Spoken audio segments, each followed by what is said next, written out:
अस्सलामुअलैकुम। मियां साहब, ये जो मैं आपको वीडियो ये साइडों की बनाए जनाब, आप ये साइड को एरिया पहचाना जाएगा इससे बड़ी आसानी से मियां साहब से। मियां साहब, मेरा इधर हर हफ्ते में 2 चक्कर लगते हैं मेरे, और मुझे 2.5 साल हो गए हैं। अल्लाह के फजलो करम से आपकी हुकूमत को भी 3 साल हो गए हैं, और ये सूरत हाल आप जरा मुलाहिजा फरमाएं।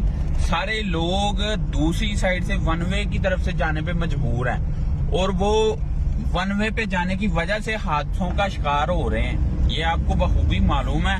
बेशक आप डाटा निकलवा लें इधर के रोड एक्सीडेंट कितने हुए हैं। ये आपकी कोई सियासी कोई मुखालफत हो सकती है जिसकी वजह से आप ये काम प्रायोरिटी बेस पे नहीं करवा रहे, लेकिन बराए मेहरबानी जनाब अपनी मुखालफतें अपने तक रखें। आम आवाम को जरा थोड़ा सा रिलीफ दें, जो इधर से गुजरने वाले मुसाफिर हैं, थोड़ी सी मेहरबानी करें सर। और ये जो इधर वाली साइड से बनाए जनाब, ये और ये जो आपने शुरू किया हुआ है ना, ये पता नहीं ये आपने किया भी है कि किसी और ने किया हुआ है। ये मियां साहब इसको 3-4 महीने हो गए हैं। मेहरबानी करें सर। और ये देखें सूरत हाल देखें आप।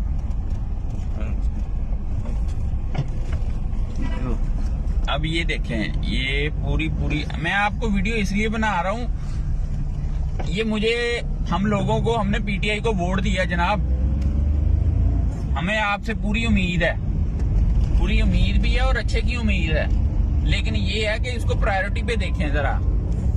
अभी तो ये पानी की वजह से सारा भरा पड़ा था। जब मैं लास्ट वीक आया तो इसकी बस हालत कोई देखने वाली थी। अभी मैं आपको दिखाता हूं, जरा 1 मिनट और वेट करें जरा। ये इधर भी बनाए हैं अरसलान साहब। ये हादसे का शिकार ये मुझे कोई अंदाजा नहीं था कि ये पहले भी होना था ये वीडियो। और ये देखें मियां साहब, ये देखें, ये भी इसी की वजह है। लोगों को पता ही नहीं है कि पानी किधर है और किधर क्या सीन है। ये आपके सामने एक नया हादसा भी मेरा ख्याल कल रात ही हुआ है। लोग अभी भी इसको मुलाजा रोक के फरमा रहे हैं। ये करें सर। ये मैं आपको सेंड कर रहा हूं, ये मैं पीएम पोर्टल पे भी कर सकता हूं, ये मैं मीडिया को भी दे सकता हूं। मेहरबानी करें सर, बहुत शुक्रिया। अल्लाह हाफिज। ये देखें, बहुत जबरदस्त एक्सीडेंट। ये देखें।